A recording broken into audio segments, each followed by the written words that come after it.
I was never much of an outdoorsman. The idea of hiking, camping, or anything that involved sleeping outside had always seemed unnecessary when I had a perfectly good bed at home.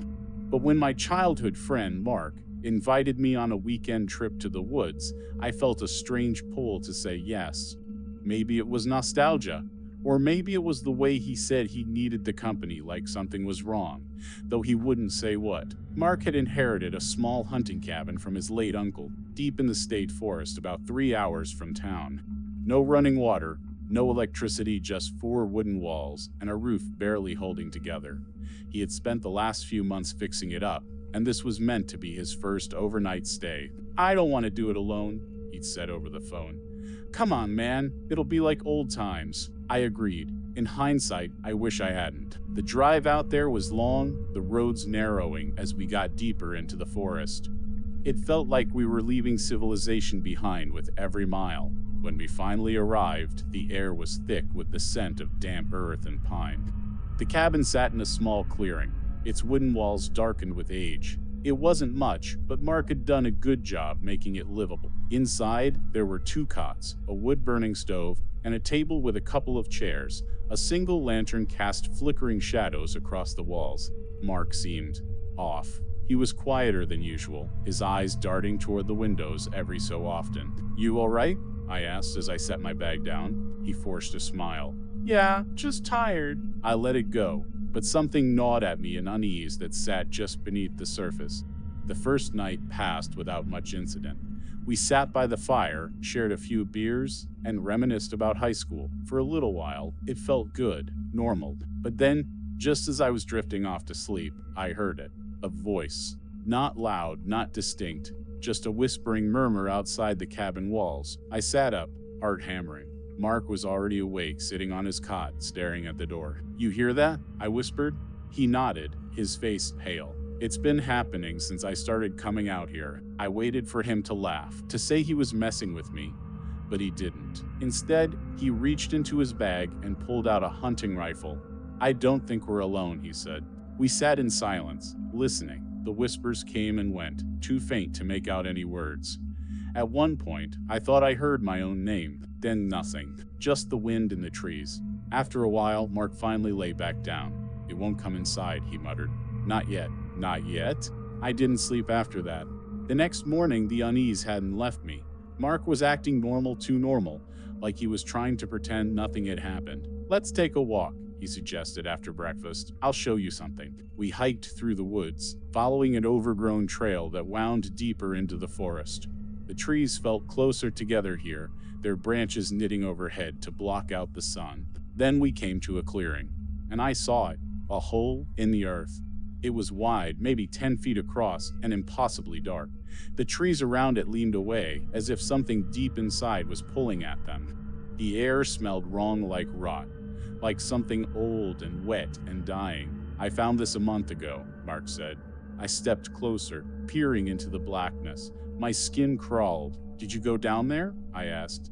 Mark didn't answer right away. "Just a little," he finally admitted. "It whispers." My stomach twisted. "What the hell does that mean?" Mark shook his head. "I don't know. But it knows things, man. It knew my name before I said anything. It told me things about myself, things no one else knows." I laughed, but it came out thin and shaky. "You're messing with me." Mark turned to me, his face dead serious. "I'm not." A breeze moved through the trees, and for a moment, I swore I heard something rise from the hole, a voice, distant and hungry. We left after that.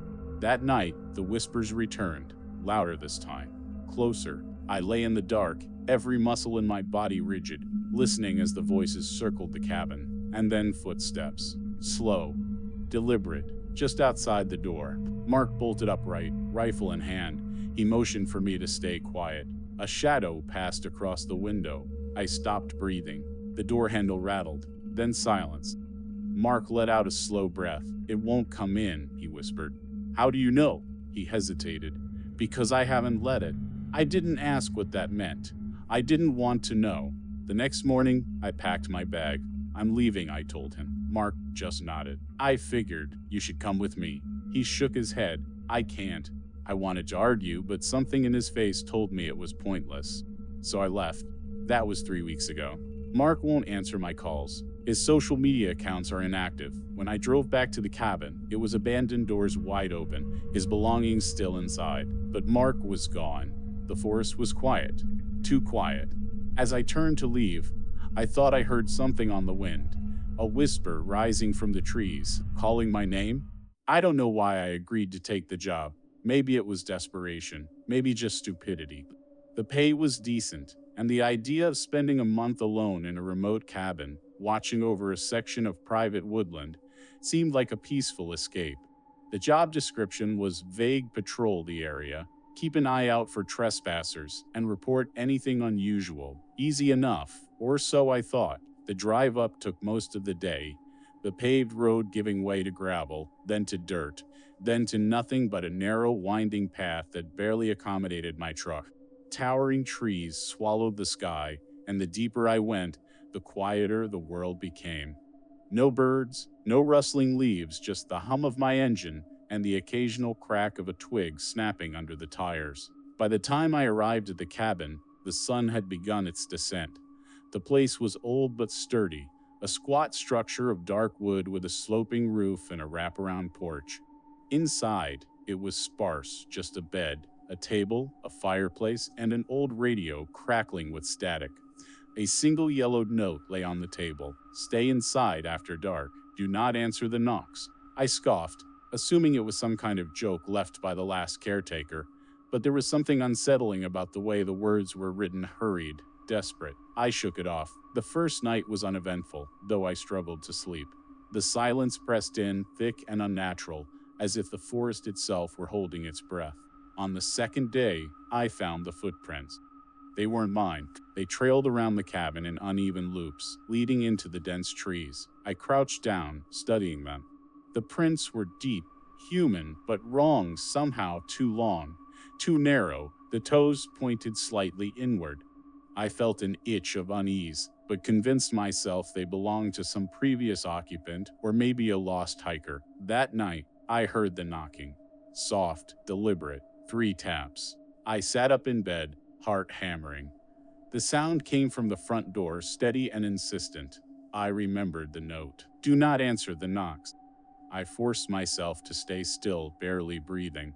The knocking continued for what felt like an eternity before stopping abruptly. I didn't move until dawn. The third day, I found the first note. It was pinned to the tree line, a scrap of aged paper fluttering in the wind. "Do not look into the trees." The unease from the footprints hardened into something heavier, something closer to dread. I considered leaving, but my truck wouldn't start. The engine coughed and choked, but refused to turn over, and I didn't have a signal to call for help. I was stranded. That night, I kept the fireplace burning and every light in the cabin on. Just past midnight, I heard it again. Knock, knock, knock. I clenched my fists, willing myself to ignore it. The air inside felt thick, charged, like something unseen was pressing against the walls, waiting. The knocking grew more urgent. Then, the whispering started. Low, barely audible, seeping through the cracks in the wood. My name, stretched and distorted. I clenched my jaw and shut my eyes. The whispering went on for hours. By the 5th day, I hadn't slept. My movements were sluggish, my thoughts tangled.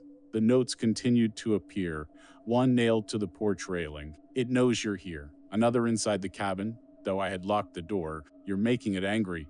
That night, something moved outside the window. I only caught a glimpse: a tall, thin figure standing just beyond the tree line. It wasn't facing me, but I knew it was aware of me. A low, rattling breath reached my ears, even through the thick glass. I backed away slowly, heart pounding. The thing didn't move, just stood there, swaying slightly, its elongated limbs twitching. Then, the knocking resumed. I spent the night curled up against the far wall, clutching a rusted hunting knife I had found in a drawer. I knew it was useless. On the 7th day, the final note appeared. This time, it was inside my pillowcase. "It's inside." A chill crept down my spine. My hands trembled as I looked around the cabin, my breath coming in ragged gasps. The radio crackled suddenly, a burst of static so loud I nearly screamed. Beneath the interference, a voice whispered, "Don't turn around." I felt it then, the presence, right behind me, a breath against my neck. Something impossibly tall, looming, its shadow stretching across the walls. I squeezed my eyes shut. The whispering grew deafening. The walls of the cabin groaned, the windows rattled. My body locked in place, every muscle frozen in terror, then silence. I forced myself to breathe, to move. When I finally dared to open my eyes, the cabin was empty, but the door was open. The forest outside pulsed with unnatural darkness, something shifting between the trees. I stepped back, my throat dry. The door swung slightly. The wind, carrying a final message, scratched into the wood in jagged, uneven lines. You let it in. I don't remember packing. I don't remember leaving. All I know is that when I finally stumbled onto the main road, someone found me shaking, half mad with fear. I never spoke about what happened, but sometimes late at night, I still hear it. Knock, knock, knock, and I know it's still waiting, waiting for me to answer. I never should have gone back to that forest. That's the thought that keeps repeating in my head as I sit here, staring out the window, waiting for the sun to rise. I haven't slept in 3 days. Every time I close my eyes, I hear it again, the sound that started it all, a wet, gurgling breath in the trees. I know I won't be able to keep this bottled up much longer, so I'm writing it down. Not because I think anyone will believe me, but because I need to get it out of my head. If you're reading this, take it as a warning. Some places aren't meant to be found. Some things shouldn't be disturbed, and something in those woods knows my name now. I grew up near Black Hollow Forest, a stretch of dense woods on the outskirts of our small town. Everyone who lived there knew the stories. People went missing. Hikers vanished. Sometimes, weeks later, their bodies would be found, torn apart as if by animals. Other times, they were never found at all. When I was a kid, my dad took me hunting there once, just once. He never said why we never went back, but I remember how his hand shook when we left, how he kept glancing over his shoulder like something was following us. He told me never to go back there alone. I should have listened. It started with a phone call. My old friend Ben had been living back in town for a few months, and we hadn't seen each other in years.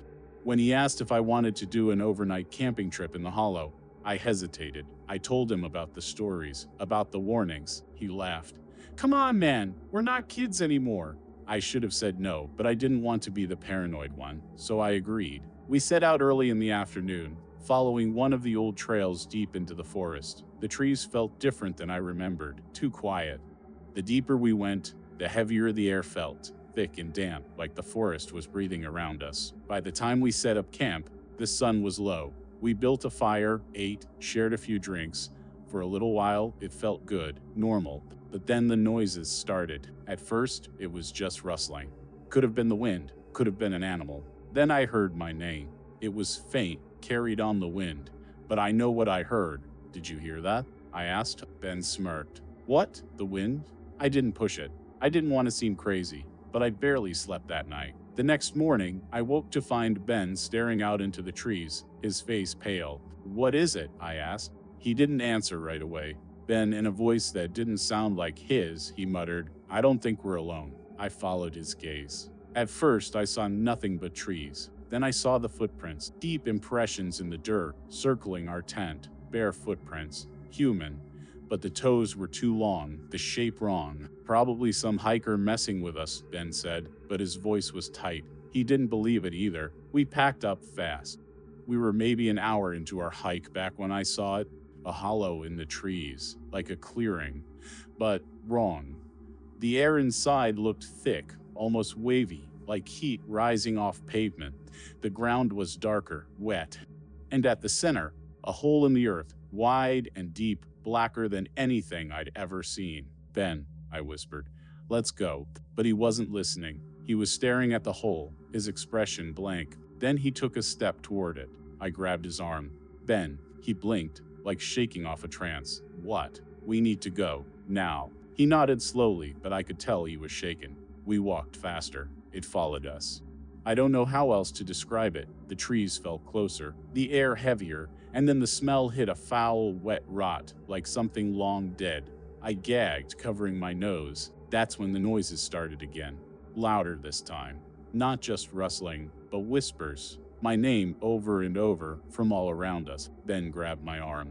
Run. We sprinted.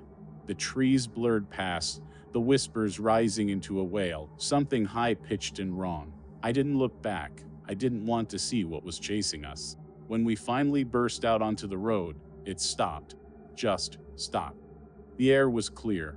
The trees were silent. The forest behind us stood still, like nothing had happened. Ben looked at me. His face was pale. "We don't talk about this."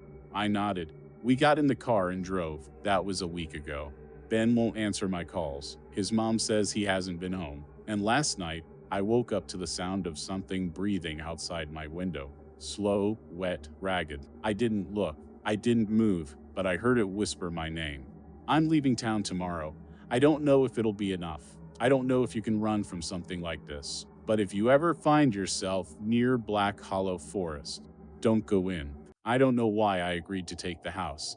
Maybe I was tired of city life, the ceaseless drone of traffic, the oppressive press of bodies.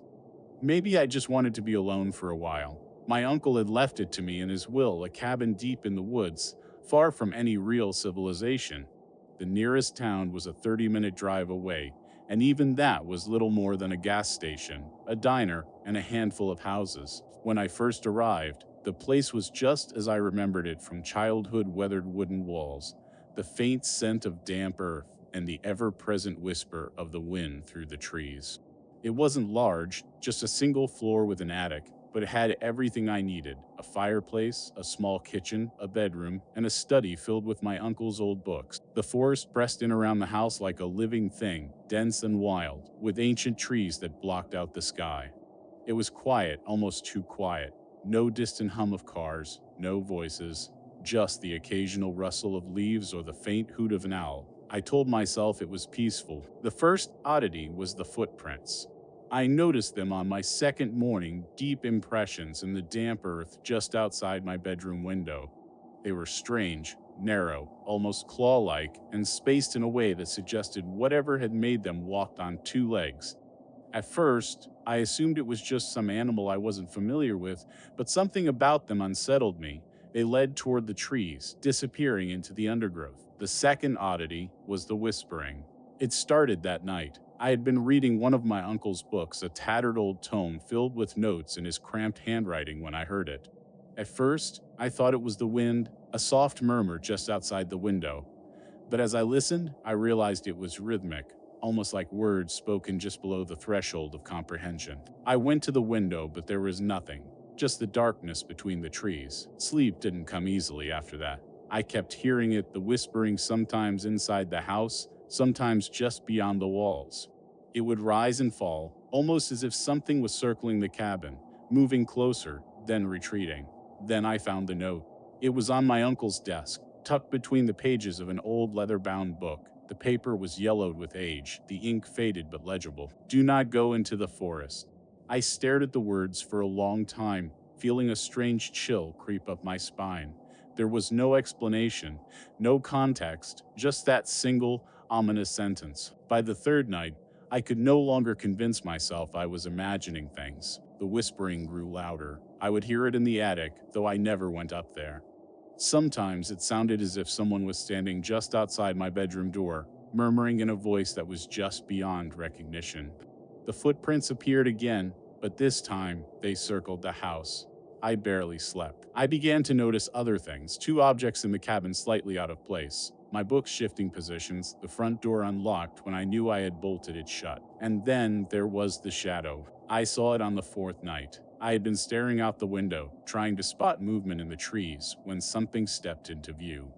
It was tall, impossibly thin, and its limbs moved with a jerky, unnatural grace. The moment I saw it, the whispering stopped. It just stood there, watching. I didn't move. I couldn't. I don't know how long I sat there, my breath shallow, my heart pounding. Then, as suddenly as it had appeared, it was gone, vanishing into the trees without a sound. The note haunted me. Do not go into the forest. I should have left then. I should have packed my things, gotten in my car, and driven as far as possible, but I didn't, because the next morning, I found another note. It hadn't been there the night before. I was sure of it. It was placed neatly on my pillow, as if someone had been inside the house while I slept. It knows you. See it. I left the house that day, walking to my car as fast as I could without running. But when I reached the dirt road, the tires were slashed. That night, the whispering was inside the house. It was no longer subtle, no longer a faint murmur in the background. It was insistent, surrounding me, pressing against my ears. I barricaded myself in the bedroom, heart hammering, as something moved in the hallway beyond the door. Slow, deliberate footsteps, like whatever was out there was taking its time. Then, silence. I don't know how long I sat there, gripping the useless knife I had taken from the kitchen. Hours, maybe. And then, just as the sun was beginning to rise, the final note was slipped under my door. I didn't see who or what left it, but I read it. And now, I wish I hadn't. The forest is inside now. I don't know what that means, but I don't think I'm leaving.